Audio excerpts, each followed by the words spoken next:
Vanshika online classes में आपका स्वागत है। हम देखेंगे पेट के लिए कुछ डीआई के प्रश्न। पहला प्रश्न है, the total monthly income of the family is 33,650। 33,650 रुपये किसी परिवार का महीने की आय है। हाउस रेंट पर मंथ पूछ रहा है। मकान का किराया हर महीने कितना होगा। जो डीआई बनी है उसमें परसेंटेज में सब दिया हुआ है कि कितने परसेंट किराया है। तो हाउस का रेंट जो है वो 18% है। ठीक है, तो यहाँ पे डिग्री में दिया रहता है लेकिन यहाँ परसेंटेज में दिया है, तो मतलब 100% जो है 100% जो है वो 33,650 के बराबर हो जाएगा, क्योंकि ये सारी चीज़ें खर्च हो जा रही है परसेंटेज में जो दी हैं पाई ग्राफ में। तो इसमें जो है 18% आपका हाउस रेंट है और 100% जो है ये आपका 33,650, ये 100% है। तो 33,650 का हम 18% निकाल देंगे। 18% इंटू 33,650, तो 18/100 कैलकुलेट कर लेंगे, 6,057 रुपये आपका आ जाएगा। ठीक है, इसमें चीज़ें जब डिग्री में दी होती हैं तब हम 360 डिग्री के बराबर हम इसको कर लेते। ठीक है, लेकिन यहाँ परसेंटेज में दिया है तो 100% के बराबर करेंगे। अगला प्रश्न हम देखते हैं, कुल मंथली इनकम परिवार की ठीक उतनी ही है, और वही प्रश्न है, क्वेश्चन चेंज है। The annual saving in the form of provident fund would be. Provident fund के रूप में एनुअल सेविंग क्या होगी। तो यहाँ पर जो इनकम दी है वो 33,650 मंथली दी है। ठीक है, तो ईयरली जो है 12 से मल्टीप्लाई कर लीजिए। तो यहाँ पे मल्टीप्लाई जब 12 से करेंगे फिर उसका 12% निकाल दीजिए। प्रोविडेंट फंड जो है किस रूप में है, कितने प्रतिशत में है, 12% में है। तो 33,650 महीने का है, 12 से गुणा कर देंगे, 1 साल का हो जाएगा इनकम, उसका 12% निकाल देंगे। तो प्रोविडेंट फंड के रूप में जो है आपकी एनुअल सेविंग निकल आएगी। इतने गुणे 12/100 कैलकुलेट कर लीजिए, 48,456। फिर है आपका मंथली इनकम 33,650 है। After providential fund deduction and payment of house rent the total monthly income of family remains. तो परिवार के पास जो है वो कितनी इनकम बचेगी प्रोविडेंशियल फंड की कटौती और मकान का किराया देने के बाद। तो प्रोविडेंशियल फंड जो है, पहली बात तो 100% जो है आपका ये इनकम हो गई। 100% में 12% जो है आपका निकल गया, तो 100 - 12, और 18% हाउस रेंट निकल गया, तो 100 - 12 - 18, मतलब लगभग 70 बचा। 70% जो है उनका रिमेंस होगा ये दोनों निकालने के बाद। तो 33,650 का 70% निकाल लीजिए, 70/100 कैलकुलेट कर देंगे, 23,555 रुपये आपका आंसर आ जाएगा। अगला क्वेश्चन है कि मंथली इनकम जो है 33,650 है। द टोटल अमाउंट जो है per month the family spends on food, भोजन पर और एंटरटेनमेंट पर जो है कुल मिलाकर वो कितना खर्च करती है। तो कुल इनकम 33,650 है और वो भोजन पे कितना खर्च कर रही है 25, और एंटरटेनमेंट पे कितना खर्च कर रही है 9। तो 25 और 9 34 वो टोटल खर्च कर रही है। कुल इनकम 33,650 है। 33,650 गुणे 34%, प्रतिशत हटेगा तो बटे में 100 आएगा। ठीक है, और 100 से गुणा करेंगे तो प्रतिशत में चेंज हो जाएगा। ठीक है, प्रतिशत हटाने के लिए 100 से प्रतिशत हटाएंगे, 100 से भाग दे देंगे। ठीक है,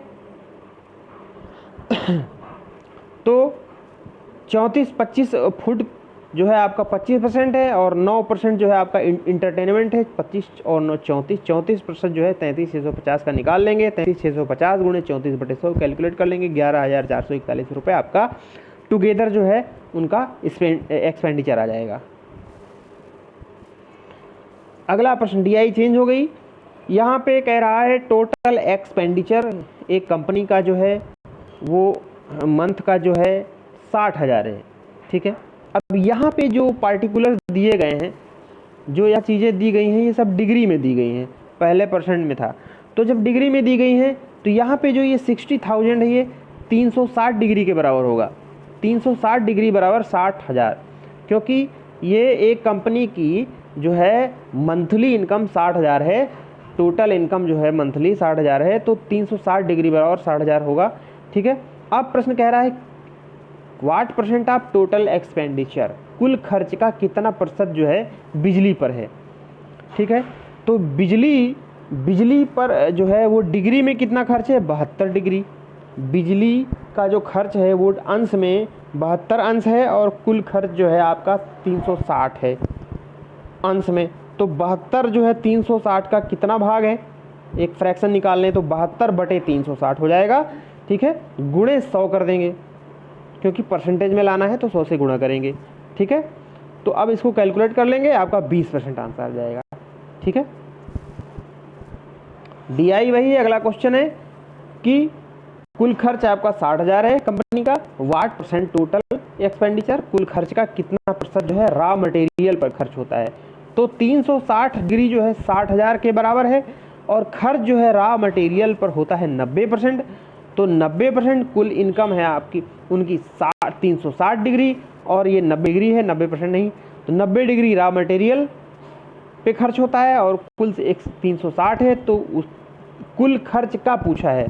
ठीक है, 60,000 जो है खर्च हो जाता है, तो 60,000 रुपये का कितने प्रतिशत जो है रॉ पे खर्च होता है। तो रॉ की डिग्री है आपकी 90 डिग्री और टोटल खर्च या टोटल खर्च की जो डिग्री है 60,000 है, तो 90/60, हाँ 90/360, 360 के बराबर हुआ ना ये। तो फ्रैक्शन निकालना है तो 90 अंश जो है रॉ पे खर्च होने वाला अपान टोटल जो है आपका 360 डिग्री, तो 1/4 आया और इंटू 100 कर दीजिए, 25% जो है आपका आंसर आ जाएगा।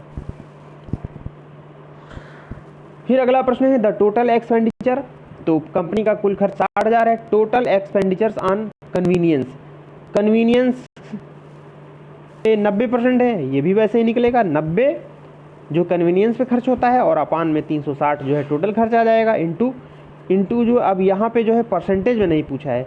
पिछले 2 सवालों में परसेंटेज पूछा था तो हम 100 से गुणा करते थे, लेकिन यहाँ पे वैल्यू पूछा है कि कितने रुपए खर्च हो रहा है, तो अब 100 से मल्टीप्लाई ना करके वैल्यू से मल्टीप्लाई करेंगे।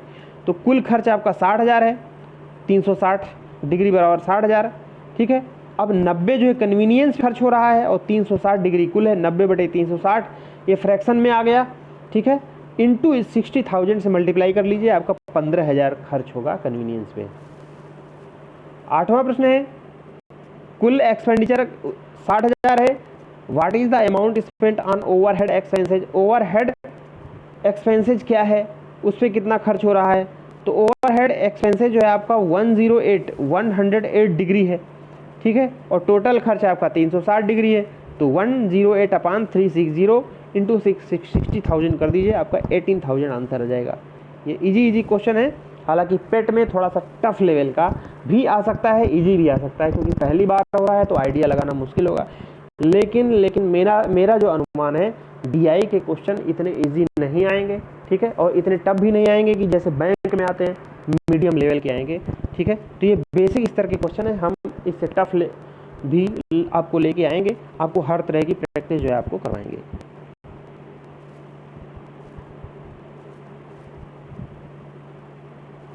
नवा प्रश्न है what is the cost, DI change हो गई है, cost estimated by the family on painting and flooring together. तो इसमें कह रहा है कि जो कॉस्ट है, जो लागत आ रही है किसी परिवार की किसी खर्च पर, पेंटिंग पे और फ्लोरिंग पे। ठीक है, फर्श बनवाने में और पेंटिंग करवाने में क्या खर्च हो रहा है उनका। तो इसमें नीचे दिया हुआ है total estimated cost 1,20,000, total estimated cost जो है ये दिया हुआ है 1,20,000। ठीक है, अब कह रहा है आपसे कि फैमिली की जो पेंटिंग पे क्या है, कितना परसेंट, पेंटिंग पे है आपका 15%, पेंटिंग पे है आपका ये। ठीक है, 15%, और फ्लोरिंग पे देख लीजिए कितना है, फ्लोरिंग पे है आपका, किधर है, 14%, हाँ 14% है, पेंटिंग के बगल में ही है। तो 15 और 14 29% टोटल खर्च हो गया प्रतिशत में। ठीक है, इस बार जो है आपका पाई ग्राफ प्रतिशत में बटा हुआ है। ठीक है, तो टोटल 100 के बराबर होगा। ठीक है, डिग्री में हो तो टोटल 360 के बराबर होता। तो 15, 14, 29 जो है आपका पेंटिंग और फ्लोरिंग पे खर्च हो गया। ठीक है, अब क्या करेंगे, कुल खर्च आपका 100% है। ठीक है, तो और बटे 100, ठीक है। 29% जो है आपका पेंटिंग और फ्लोरिंग पे खर्च हो गया। अब 1,20,000 आपका टोटल कास्ट है, तो 1,20,000 का 29% निकाल लीजिए या 29 बटे 100 कर दीजिए, कैलकुलेट कर लीजिए, 34,800 रुपये आ जाएगा। 10वां प्रश्न है, डिफरेंस क्या है in the amount estimated by the family on interior decoration and that on architect fee. तो डेकोरेशन, इंटीरियर डेकोरेशन पे जो खर्च आ रहा है एस्टिमेट पे, और आर्किटेक्ट की फी में जो खर्च आ रहा है, दोनों का डिफरेंस क्या है। तो पहले डिफरेंस आप प्रतिशत में निकाल लीजिए। एस्टिमेट जो है वो फैमिली का डेकोरेशन में क्या है, इंटीरियर डेकोरेशन में 19% है, और आपका आर्किटेक्ट फ़ी कितनी है, आर्किटेक्ट फ़ी कितनी है, 11% है। तो 19 माइनस 11, 8% जो है दोनों का डिफरेंस आया। अब आंसर प्रतिशत में तो आंसर आ गया आपका 8%, लेकिन वैल्यू में पूछ रहा है, तो वैल्यू टोटल जो है एस्टिमेट 1,20,000 है, ठीक है, और आपका आया कितना डिफरेंस, 8%। 8% से मल्टीप्लाई कर दीजिए, मतलब 8% से करिए, चाहे 8/100 से करिए, प्रतिशत हटाएंगे नीचे 100 आ जाएगा, कैलकुलेट कर लेंगे, 9600 आंसर आ जाएगा आपका। लास्ट प्रश्न है, family gets a discount on furniture and pay 12% less than the estimated cost on furniture. Furniture पर कंपनी जो है 12% लेस देती है, उसको छूट मिल रही है और वो 12% लेस देती है, मतलब 100% में 12 माइनस कर दीजिए, 88% छूट का फ्रैक्शन आ जाएगा। तो 88/100 उसको छूट मिल रही है, ठीक है। और फर्नीचर पे उसका एस्टिमेट कितना है, फर्नीचर पे एस्टिमेट है 13%, ठीक है। तो अब यहाँ पे वैल्यू पूछा है कि फर्नीचर पर छूट मिलने के बाद कितना अमाउंट खर्च होता है, ठीक है। तो आपका टोटल जो एस्टिमेट है वो 1,20,000 है, और फर्नीचर पे खर्च हो रहा है पाई ग्राफ के अनुसार 13%, ठीक है। तो 1,20,000 का हम 13% निकाल देंगे, आंसर आ जाएगा। लेकिन क्वेश्चन में कह रहा है छूट भी मिला है, तो 1,20,000 में 13% की मल्टीप्लाई के साथ साथ 88/100 भी करेंगे, या 88% से भी मल्टीप्लाई करेंगे, क्योंकि 12% छूट मिली है, तो 100 में से 12 घटा दीजिए, 88/100 से भी मल्टीप्लाई कर देंगे, ठीक है। तो 88/100 गुणे 13/100 गुणे 1,20,000 कैलकुलेट कर लेंगे, आपका आंसर आ जाएगा। तो ये थे कुछ सवाल पाई ग्राफ के। मिलते हैं हम अगले पार्ट में डीआई के कुछ और अच्छे क्वेश्चन के साथ। अगर ये वीडियो अच्छी लगती है तो कृपया लाइक, सब्सक्राइब कर दें और शेयर करना ना भूलें। बहुत बहुत धन्यवाद।